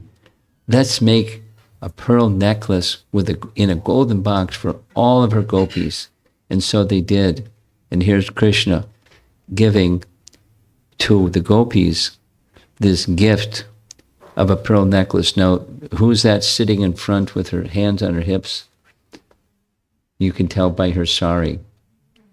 Lalita. She's a tough negotiator. And there's Radharani in the background watching the fun. So when they received this gift from Krishna, they were very, very happy. And the end of the story is this painting. They started bestowing the pearls to everyone, even the swans. And Radharani decided, Krishna's been so kind, let's make a big feast for him. And so it ends with a big feast. It's a very nice story, the pearl pastime, or Mukta Charita. Now there's details I didn't cover, but that's all right. One of his books, we're almost done. This is Manashiksha, and there's that painting, same, Raghunath Das is eating the uncooked portion of the rice that was by the side of the Jagannath temple that even the cows wouldn't eat, and that was his meal. In the first verse of this Mukta Charita, here's the translation, or a translation. Oh, my uncomprehending inner self, my dear brother mind, I humbly prostrate myself before you, taking hold of your feet, I beseech you, please give up all pride and surrender fully to Sri Guru, the spiritual abode of Brajadam, to the residents of Braja, to all the Vaishnava devotees of the Lord, to the Sattvika Brahmanas, to the holy name of the Supreme Lord, and to the ever fresh and youthful divine couple of blossoming beauty, Sri Sri Radha and Krishna. And in this way, quickly develop sublime attachment to them. And that's the first of 14 verses. He left this world. This is the place where his samadhi is. And on the outside, there's a shrine. On the inside, here's what you see. On the wall is a painting. You recognize the painting, Pastime. The Pastime is where Raghunath Das was so absorbed in chanting the holy name by the side of Shamakund that tigers were coming to drink water from Shamakund or Radhakund, and he was oblivious because he was so absorbed in his chanting. But off in the background, you see in the left, there's Sanatana Goswami that saw the whole thing, and when the tigers left, he said to Sanatana, Krishna protected you, but why put Krishna in this position of serving you? Build a bhajan kutir, please, you're too renounced. And Raghunatha said, yes, yes. And he didn't build a bhajan kutir. So the second pastime is also in this painting, and that's he was seated by the side of Radhakund, chanting, absorbed in chanting the holy name. And it was the middle of the hot summer day, and his body was baking in the hot summer sun. So Srimati Radharani came and lifted her upper garment to shield his body from the blasting sun. And as you look closely, you can't tell in this painting, but there's a version of it, there's a pool of water because she was perspiring. And when the heat of the midday sun subsided, she withdrew her upper garment and departed. And Sanatana Goswami in the left saw the whole thing. And he said, that's it. You've got Radharani serving you. I instruct you. Build a bhajan kutir. We'll build for you. And so from that time on, he had a bhajan kutir by the side of Shamakund, right next door practically. 10 feet away, 20 feet away from Krishnadas Kaviraj. And that's the place where they were engaged together in hearing with other Vaishnavas, of course, the topics of Lord Chaitanya, which became Chaitanya Charitamrita. There is his bhajan kutir sitting place. There's the same painting up on the wall at the top, and then down at the bottom. And over on the right side is Raghunath Das speaking with the Vaishnavas. His bhajan kutir place. There's the painting. There's the painting. And here's a more modern version, an ISKCON version. And there you see the pool of water streaming down, Radharani's perspiration. And Sanatana Goswami checking it out. So that's Raghunath Das Goswami. And I did much better this evening than yesterday in terms of time. It's only 2 hours since we started.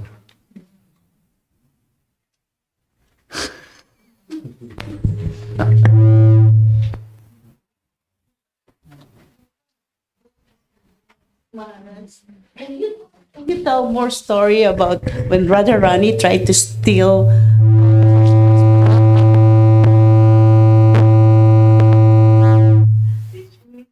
become successful on it and really throw it in Yamuna? Say it again. It was too much. You want to hear a story about Radharani? No, what did Radharani successfully steal Krishna's Oh, yeah. and throw it in Yamuna? No, she gave it back.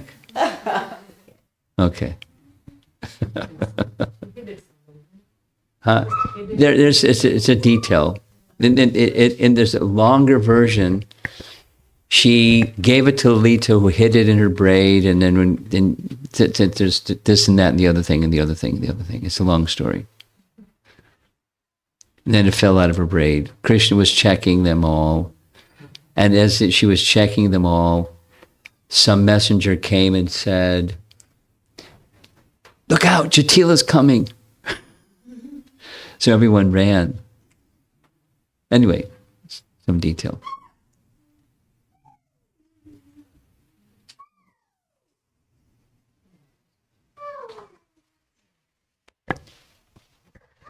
Hare Krishna, Guru Maharaj. I just was thinking about this trickery that Raghunath Das Goswami did, and at the same time, simplicity, the quality of a devotee. I'm having difficulty reconciling the two. Well, I don't understand the difficulty. Simplicity doesn't go well with what? Trickery. Tricky. Oh, I want to be with Lord Chaitanya. I've got the mercy of Lord Nityananda. I'm going to be with Lord Chaitanya. So he pulled the trick out of his bag. It's okay. If you're Raghunath Das Goswami, you can do that, etc. He gave those examples. It's not his normal procedure. But he tried and he tried and he got the mercy of Lord Nityananda. Now he's by one means or another. And the trick was one that worked.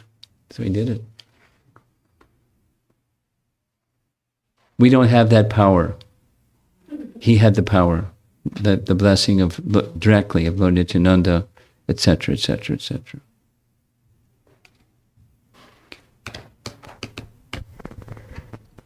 Maharaj, such a wonderful devotee or Vaishnava as Raghunath Das Goswami, is he well appreciated outside of our sampradaya, like other sampradayas? Is this fame spread? I don't know what they know of him and what they feel about him. I don't know.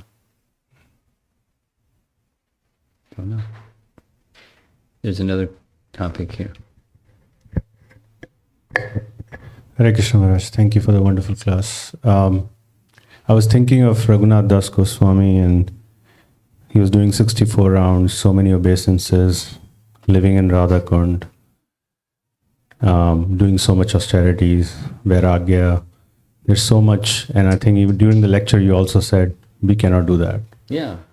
So what maybe 2 or 3 practical things we can take from Raghunath Das Goswami that we can really apply in our life? Well, my answer to a question like this is it depends. So you do some introspection, and directionally, there's A, B, and C. There's abject renunciation, there's abject humility, there's total determination, life and soul, to be with Lord Chaitanya, and deep love for Govardhan, because Govardhan had been gifted to him by he understood his residence at Govardhan had been gifted to him. So you introspect and take a look at those features of Raghunath Das's life that were emblematic of his life, and you answer that question for yourself. So, for example, you're looking for some samples. For example, a sample. When it comes to the appearance days of the Lord, or Ekadasi days, or Kartik month, or some opportunity there's an auspicious occasion for some renunciation. So what's something that you can do for those auspicious days? I mean, Kartik is going to come in another year, another 11 months. So what is it you think about it and get invested in it? And when it comes to Ekadasi, what's something you can do towards, since it's just something that's practical for you, is that you can do. And incrementally is fine. But the difficult part is sticking with it, even if it's incremental. And stick with it. Like lines in in the stone. It doesn't change. To make spiritual progress, following in the line of Raghunath Das,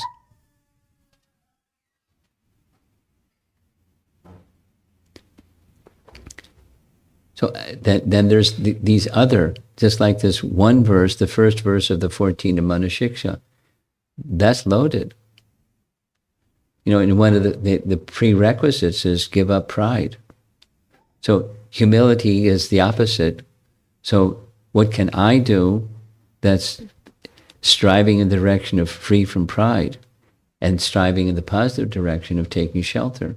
So read his writings, because he's expressing in his writings his inner life. And in his inner life, it's Radha and Krishna in his inner life, and then there's external things. So you find those things for you that are doable steps in the direction of. You don't need someone to tell you. Just take, the same. Here's another. For example, when you're chanting, as Raghunath Das did, you're doing only one thing, not multi-processing, which the rest of our life is. And as you streamline your life that way, and practice and practice and practice, and everyday practice and everyday practice and everyday practice, it becomes your external and internal life. It's not going to just happen by mechanical, it's going to happen. So those are some practical. Thank you, Maharaj. And according to your personality and your lifestyle and your capacities, following the footsteps of. Hare Krishna, Guru Maharaj. I have 3 questions. One, I always have a hard time understanding renunciations. Really? Is it something that comes naturally? Yes. Or so should we try to force? Of course. something? I mean, something that comes naturally doesn't mean you don't try. Like, walking. It's natural. And you try. But it's already there.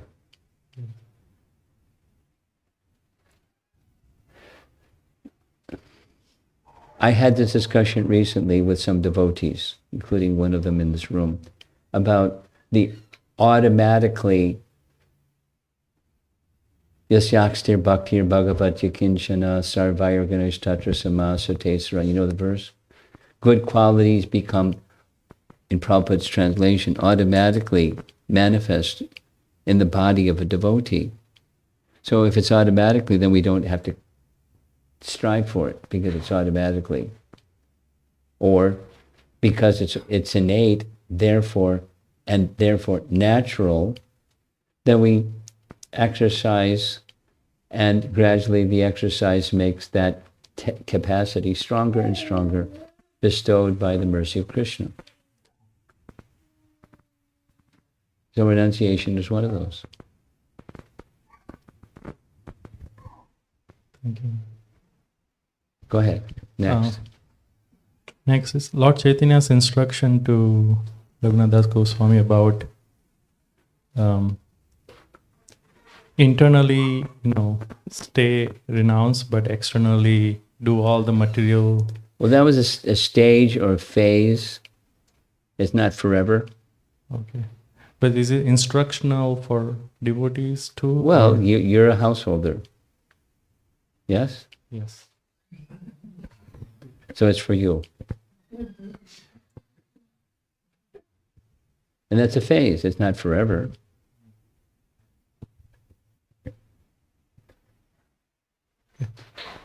Thank you, Maharaj. And last one, I don't know how to ask, but 2 devotees living together, having different renunciation level, Okay. how do we reconcile? How do you reconcile? You respect.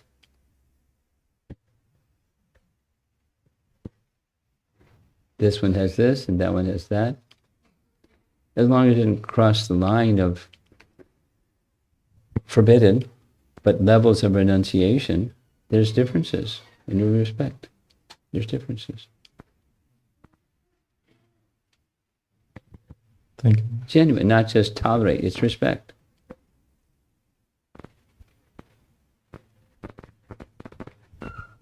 Thank you. Someone may be more, aside from living together, they may not live together.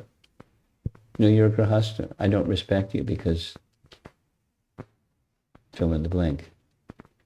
It's not disrespect. And you're so supposing something else. So it's okay. It's okay. Different levels. Someone else.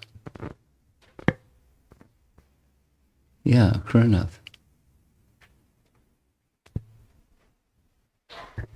These are two kind of related questions, but when we hear about Rupa Goswami, Sanatana Goswami, Raghunatha Das Goswami, these are eternal associates of Yes, Krishna. are. I mean, they, with their transcendental senses, they can directly perceive the Lord's pastimes.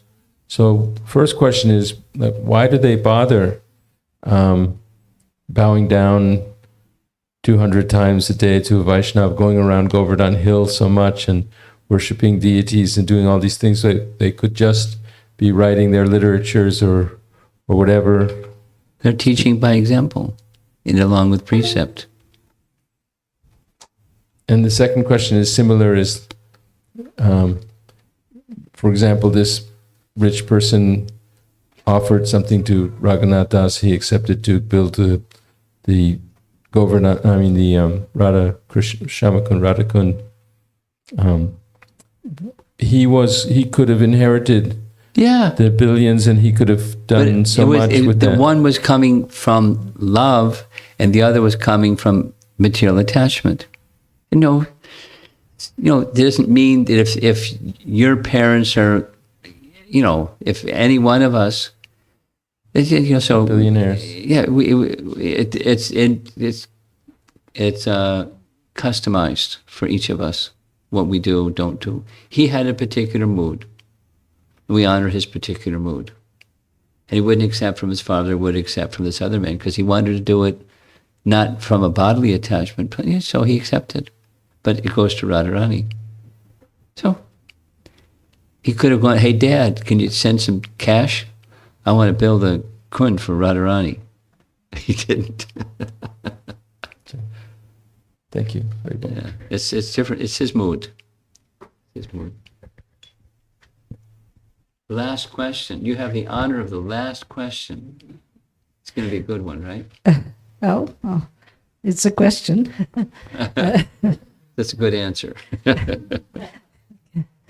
If you have somebody in your family that is an atheist, but he's so attached to you that he wants to help you financially, and you take that money and you engage it, is that person is going to benefit even if he's completely against religion? Yeah. I mean, there's gradations of everything, but you don't deny that person. I mean, you can. Raghunath decided to deny his father's wealth because he was going in a certain direction, in extreme degree, to the point where he's eating what the cows wouldn't eat. So that was Raghunath Das. And now what about you and me? So depending on your mood of devotion. But if you accept, it's on the basis that it's not meant, the intention may be this body, but my intention is to please Krishna. So let me accept this gift and give it to Krishna in service to Krishna. It could be including taking care of necessities so that you can carry on nicely in your service to Krishna. So everything has to do with consciousness, what you decide and how you do what you do. But and there's diversity. And diversity is beautiful. It's reality and it's beautiful. So what you should do is set your compass. And why am I saying yes or no? What's in here? And if I say yes, it's why. And if I say no, it's why. And then you make your decisions based on this, at the heart of bhakti, the intention that Krishna is to be pleased. And then you keep going deeper and deeper because that's how we live our life. Can that person be liberated if I make the right choice? Well, it depends. Depends on you, it depends on them. It's a step in the direction of, for sure. Provided, your bhakti is strong. But your question specifically is, can they be liberated? And it depends. Depends on how many steps they take. It depends on your purity. Depends on variables. They certainly can be benefited, but supposing they do, bad stuff 99.999999% of the time, are they going to be liberated because they did some nice thing for you because you're a Vaishnava? You can do the math. So it depends. It's a permanent asset to them, depending upon your consciousness, not just depending upon their giving you a gift.